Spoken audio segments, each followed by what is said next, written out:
consciously resting into the ground. So it's okay to start with a little bit of slumping to emphasize, exaggerate the sinking, the hanging out, the letting go, the releasing, the giving it all over to the ground. You can emphasize that. And then start to clean up the alignment, the posture from the ground up. Let the ground force inform basically the bones, skeletal structure. I often think of the imagery I get, you know, those collapsible canes where they can be very compact and you just kind of shoot them out and they go, and then not only are they extended and long, they're very solid and stable. So that's often the imagery I have when I let the ground inform my structure. I let the ground pressure open, lengthen, and align my body and my skeletal structure. It's like, and so that's done for me. And more, there's a sense of that's done for, rather than me muscularly setting it. I let that upward pressure from the ground inform that shape and that verticality. So that exaggerated settling, informing the shape and structure from the ground up, consciously letting the muscles hang from that vertical structure. So again, more release, consciously releasing the abdomen. And then details, getting to some of the details, like letting the lower back fill out, the yow, letting that fill out. And another very helpful detail and connection, it's a yin-yang pairing. The chest empties and fills the lower back. Chest fills the yow. So this is yin, emptying and sinking, and this becomes relatively to this becomes yang. It fills out towards getting straight and vertical, fills out. Now, I find this a very helpful and actually a very pleasant connection.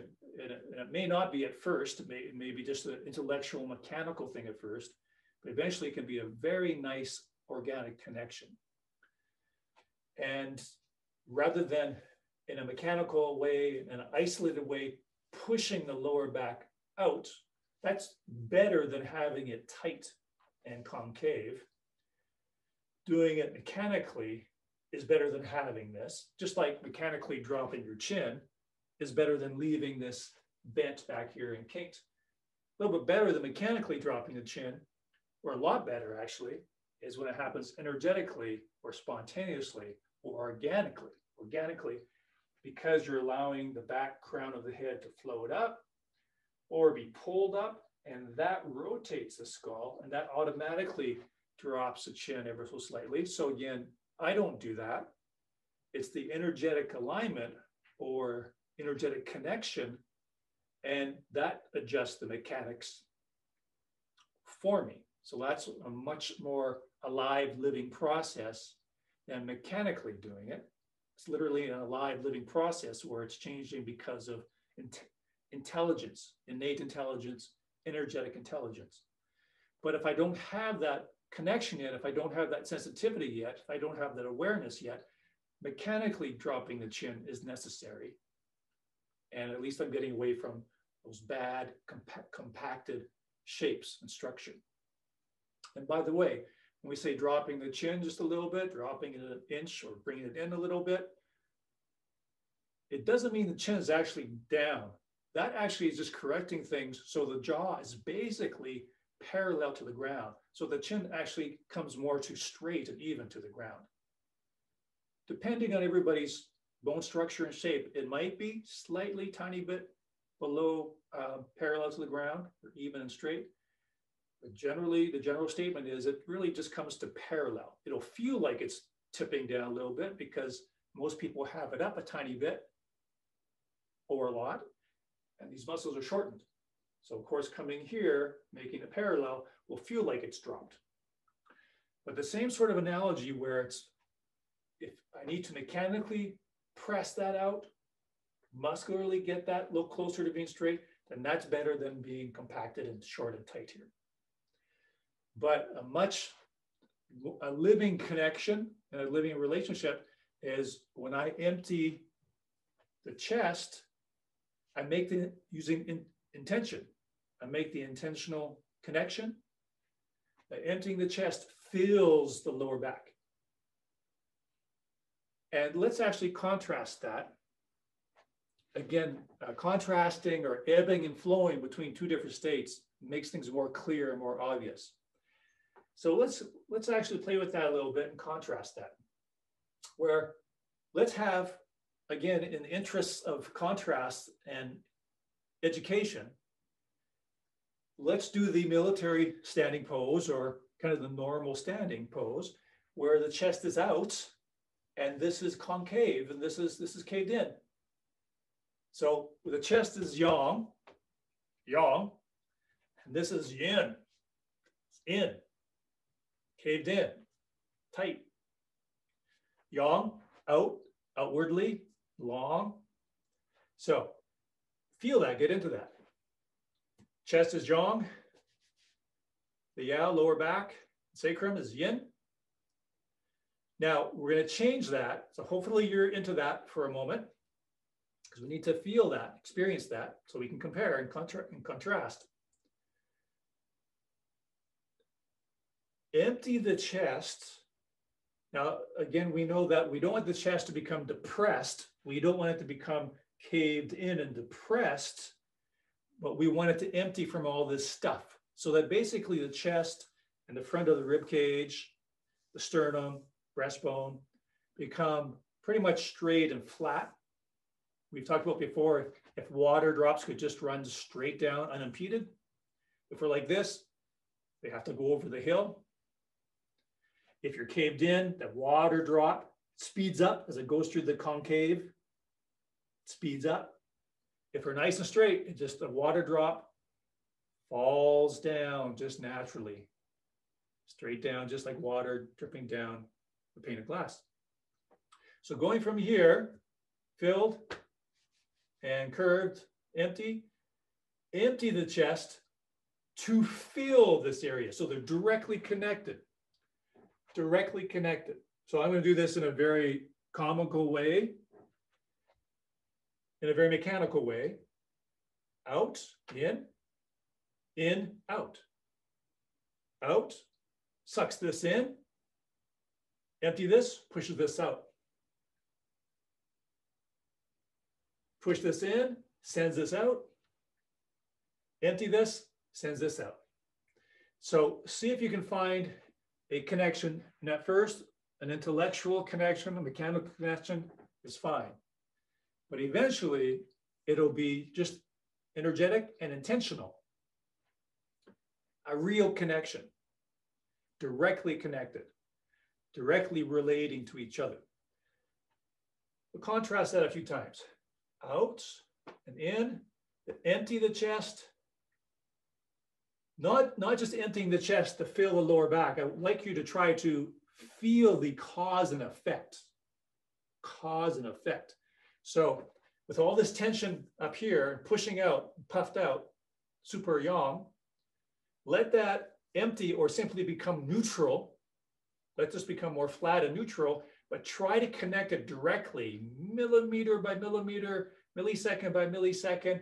As you empty this or allow it to come back to neutral, have that fill this out. It's like pouring water or pouring something. As you empty this, it fills this. It would be good to actually place a hand here and a hand here, the back of your hand here, palm here. So this is filled, this is empty. As you empty the chest, pour it. Pour it directly into the lower back until the lower back becomes more and more filled or close to straight, and the chest becomes more and more empty or closer to just straight and vertical and neutral. And then go back the other way. send the lower back in to fill the chest. And notice what that does to the breathing. That brought my breathing right up here and almost froze the breathing. And then I pour the chest into the Yao. I pour the chest into the lower back. And then I push the lower back up into the chest. Check your breathing there. And then I pour my chest directly into the lower back. And then that's how we hang out, not only in the standing, but in our movements. So all this work we do in standing, it's stationary work or standing work. We take that into all our movements. That's why we spend so much time in standing work, because everything we do in standing, the shape, the quality, the feeling, the process, that's to be taken into movement, taken into our individual moves, into the Tai Chi set, all the things that we work in standing. It's easier to work, relatively speaking, easier and more direct to work on these things if we're just standing. But the idea is to have this on all the time and when we're in movement. So intentionally or energetically, empty the chest to fill the lower abdomen. So you can think of pouring from the chest to fill the lower abdomen, or emptying here to fill back here. It's directly connected. Directly connected. If I talk about cause and effect, chest out. If I empty the chest, the effect is to fill the lower back. And when I empty the lower back, allow it to shorten, empty the lower back, fills the chest. Emptying the chest, cause and effect. The effect is to fill the lower back. And see how well you can maintain that, where this is empty and this is filled.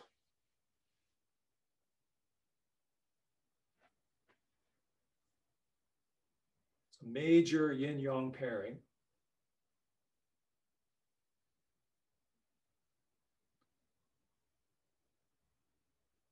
And then once you have that filled here, emptied and filled here, and you have the basic shape, you're close to a good shape, try to release all the muscular activity and tension that's going to be there because we were doing stuff, and this might be a little bit new in terms of how close you are approaching this shape. Maybe you got into this shape more than before, further towards this proper shape than ever before because of the activity we did.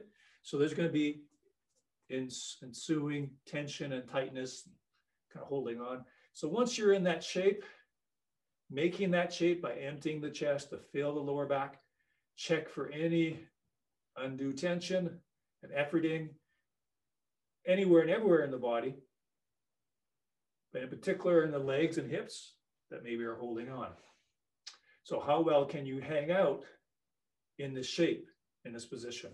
How well can you release and just hang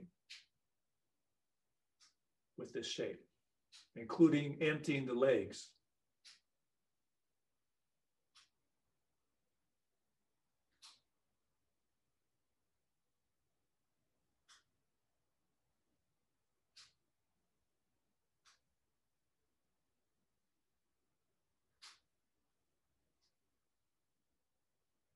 Okay, we'll just kind of take a little mini break. If I mention a thing or two here, feel free to go back into it if you feel you have the energy to do that. If you want a little break, that's fine. So a couple big reasons why this shape is so important. This is a major part of the shape in our standing practice and in Tai Chi in general. If I mention martially first, and the martially and the energetic are both sides of one coin. By lengthening this or filling this and emptying this, by having this shape, It makes us one unit, one piece. Most people, of course, are uptight. This is shortened. This is out here, all those things that we know, which is very, very normal. If you receive just a hard push or even something faster than that, a strike even, you break at the weakest points and you break at where the segments are. This is a big segment. Upper and lower body are segmented. And so if there's a big push, it breaks here. I don't mean physically breaking the bones necessarily. I mean, your alignment is broken and you fall down. The same with being pushed from behind or pushed from the side. People break here. They're segmented.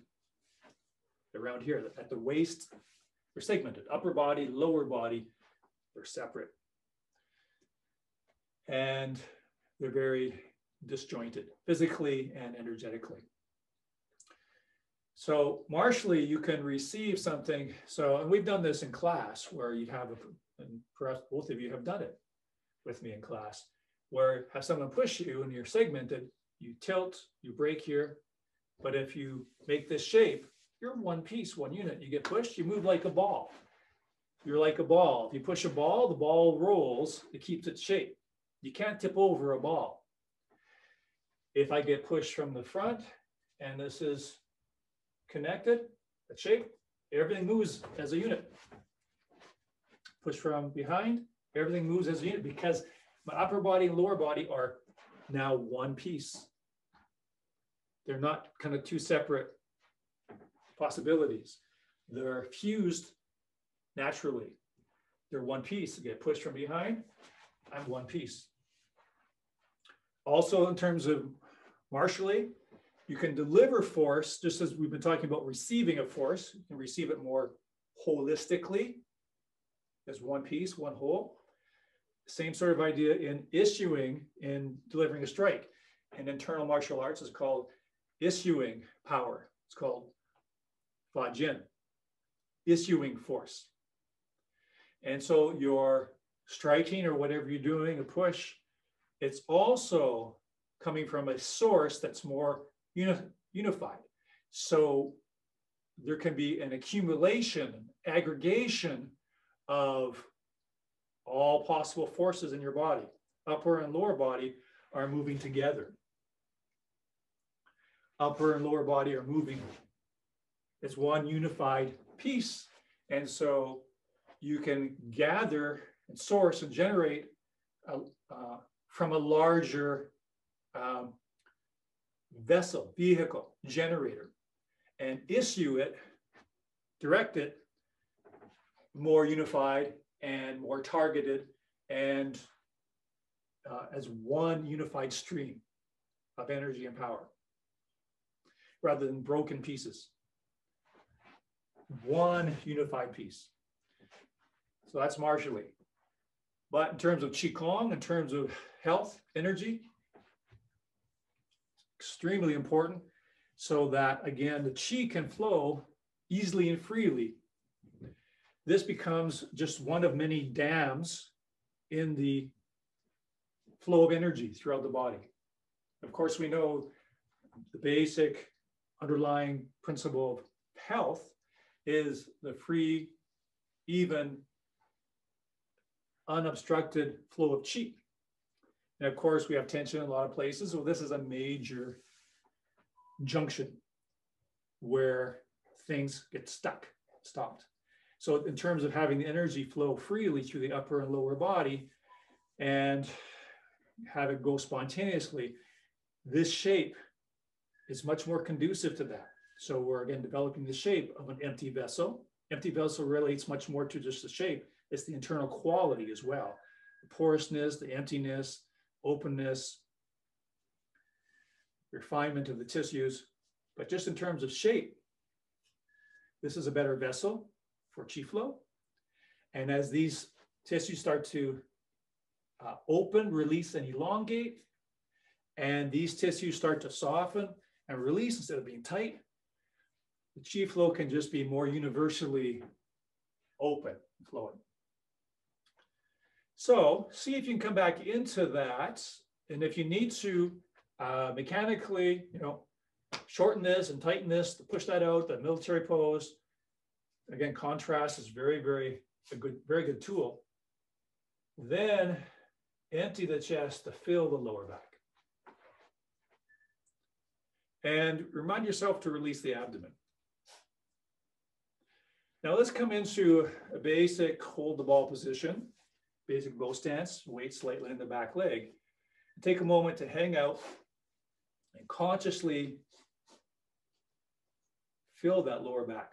So that's another, I'll say another tool to actively get the shape you want and to work that area. It's filling the lower back. Filling the lower back. And even better, filling it by emptying the chest, because then you get the chest right as well. So see if you can, you take a moment to get that shape, even if you have to exaggerate it first. Okay, this is out, this is in.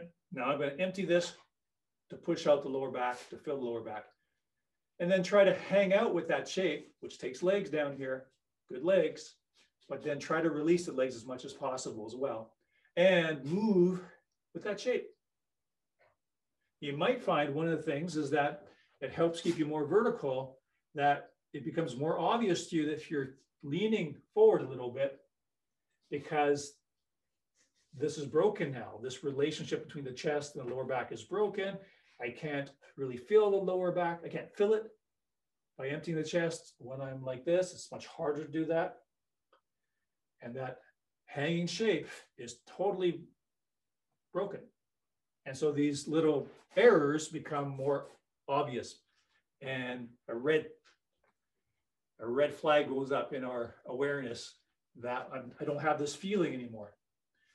Another reason why we spend so much working in the standing posture is so we start to get to know the feeling. For example, what we're talking about today, there's a feeling to this, a body feeling, eventually an energetic feeling. So when we when we leave that feeling, we do something that, oh, that feeling's not there, that sensation of the shape is no longer there. It's like a big, loud horn in our awareness. And so it's a drastic going against the proper feeling, proper rules, and we're able to correct more quickly, sooner. So hang out, get that shape. Now you may notice that maybe that's giving more work to the legs. If you are noticing that the leg or legs are working even harder than what you noticed before, that's a very good sign. That means there's more of a dropping, there's more of a hanging, there's more of a releasing down. And that touches upon another very important thing that maybe we'll focus on again in another class, which is the sinking of chi. As long as we're holding in, holding up, and just tension in general, that cages the chi, that imprisons or freezes the chi stuck up here. Huge part of Tai Chi and Qigong is sinking the chi, so we can cultivate a large, full reservoir of life energy and fill the dantian. And if we're tense and we're up, it never gets a chance to sink. So sinking chi is a huge, major component of what we're always wanting to cultivate. And so as you hang here and develop these strong legs so you can hold yourself up, but still be open and empty and relaxed in the legs, empty and open the legs allows the chi to sink.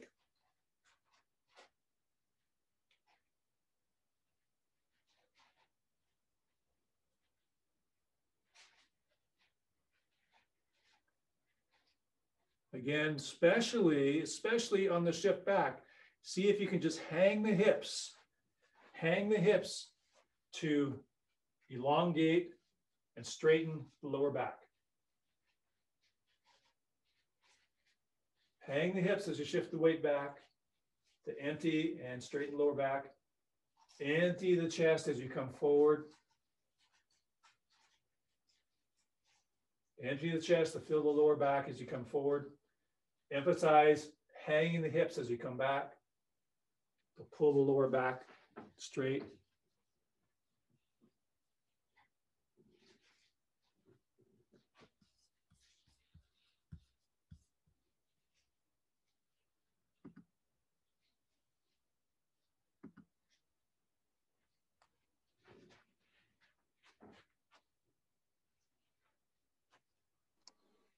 Try some brush knee movement.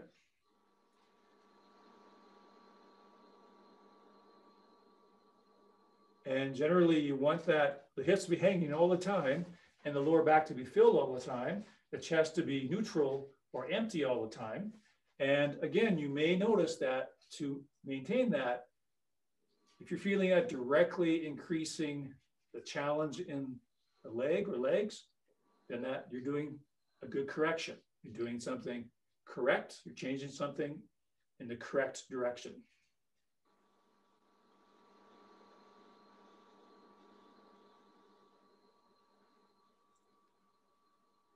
Now, I'd like to add another element, component to this. This is getting a little bit more energetic in connection. And then you also want to take it into stepping. But again, this is a bit subtle. This is why we often will do things just from here, moving from totally stationary, externally anyway, lots going on inside, from stationary to movement, but no footwork, because when we go into footwork, that's a further challenge level, but we definitely want to go into the next challenge level with these things as well. If not here in class, on our own, to take this into the next level of challenge and notice when we lose it and see what we can get back. So what I'd like you to work on a level of mind and intention is emphasizing this hanging of the hips, hanging and opening, hanging, lengthening the lower back. And so when you're back here, do an extra hang to move your arms, to cause the arms to move, and of course the weight shift as well. But I want to get away from an unconscious thing where maybe we're shifting the weight and we're working on these things fairly well, but I'm moving my arms because, well, I'm doing, parting horse's mane now, or I'm doing circling T. So my arms are kind of moving mechanically. So let's refine that.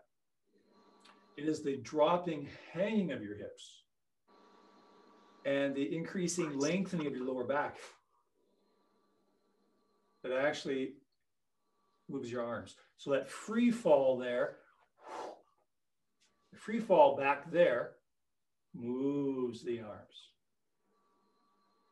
And a free fall again brings the arms back to holding the ball. So yes, that means then you're always free falling the hips, you're always free falling, and that's continuous work on the legs. So you might notice the legs are being challenged more than you have noticed perhaps before.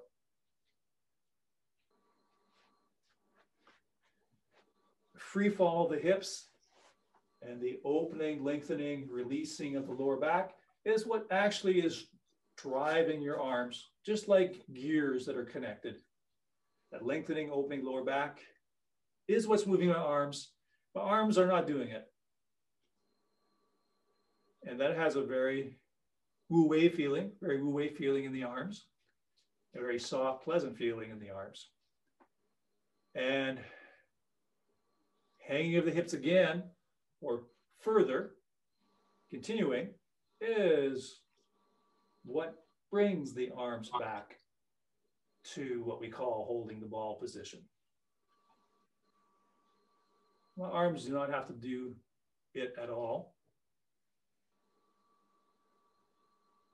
So one of the things that I notice, for example, it really allows my shoulder joints to soften and open because I'm not doing a contractual thing. It allows even more opening and softening in those shoulder joints. And the arms in general have a very softer quality to their movement rather than this edgy, relatively speaking, a more muscular movement, edgy, tight. It's now more soft.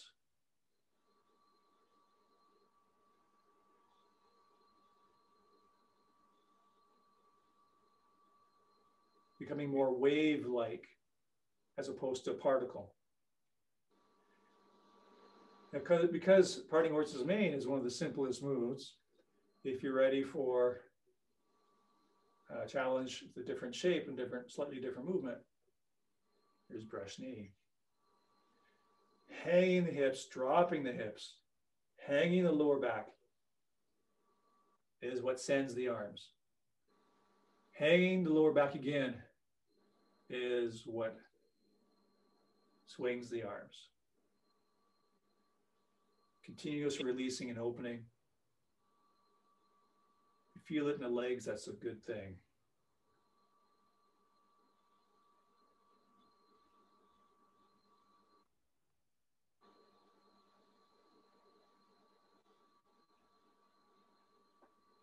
Now, let's just take that into a bit of stepping.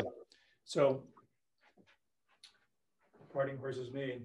So take a moment, hang out as usual, but in particular, specifically, empty the chest to fill the lower back, hang the hips.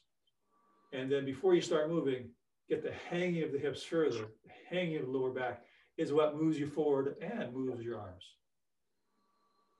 And notice what you lose when you are moving, especially when you're standing and stepping. And then you can slow down, even stop if you need to get as much back of those feelings and qualities as you need to. So feel free to use a balance step to hang those hips further, to continue to open the lower back. It should be very intense.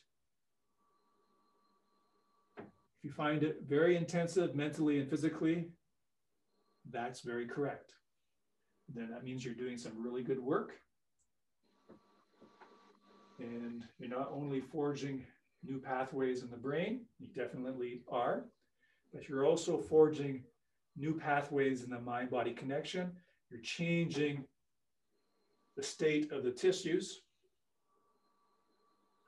And that's a big reconstruction job that's happening. That's the cultivation we talk about. It's a major construction project. It's a major reconstruction job.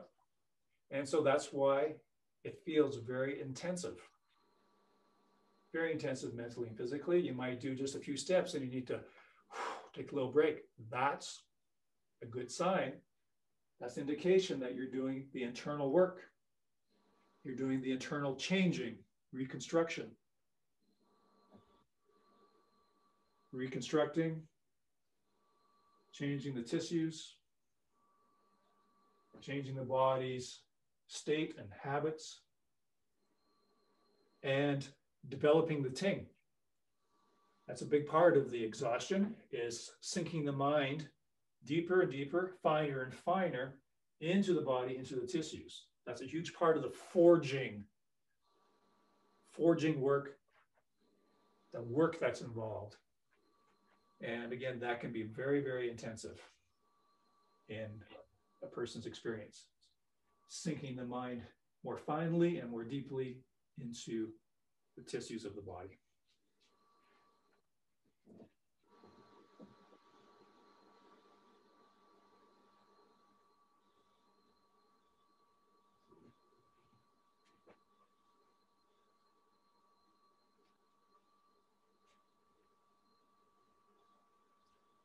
If you want to move into brush knees or anything you'd like, just for another minute or so, if you want to, if you're finding it's more productive to stay with what you're doing,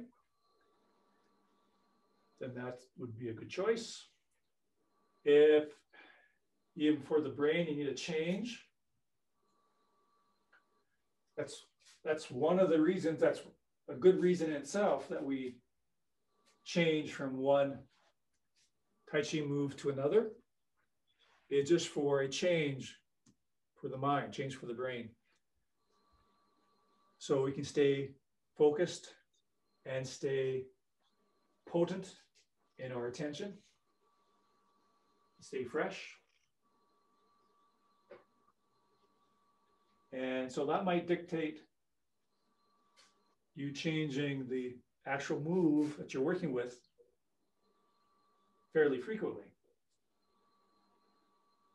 So as part of managing yourself,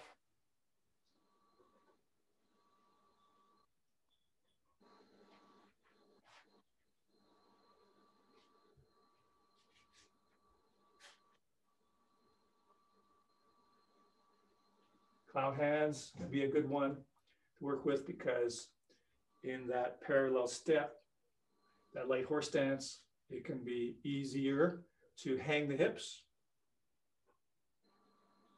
feel the lower back, and that hanging, dropping of the hips, hanging of the lower back, you can connect that to, that's actually what's moving the arms. It's got a very releasing quality feeling, a letting go, a releasing, hanging, letting go quality.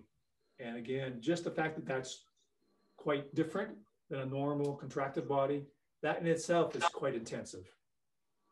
That's a big change. It's a very deep, profound change in the body and its tissues.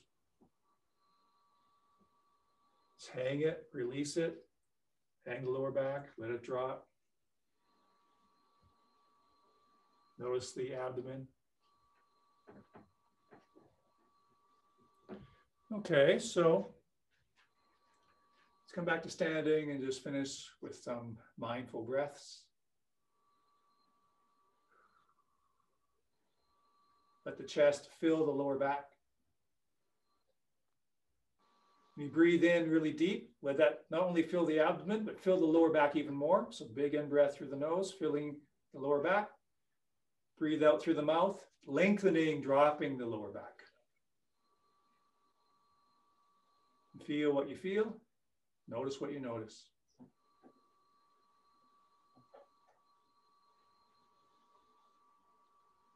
Thank you.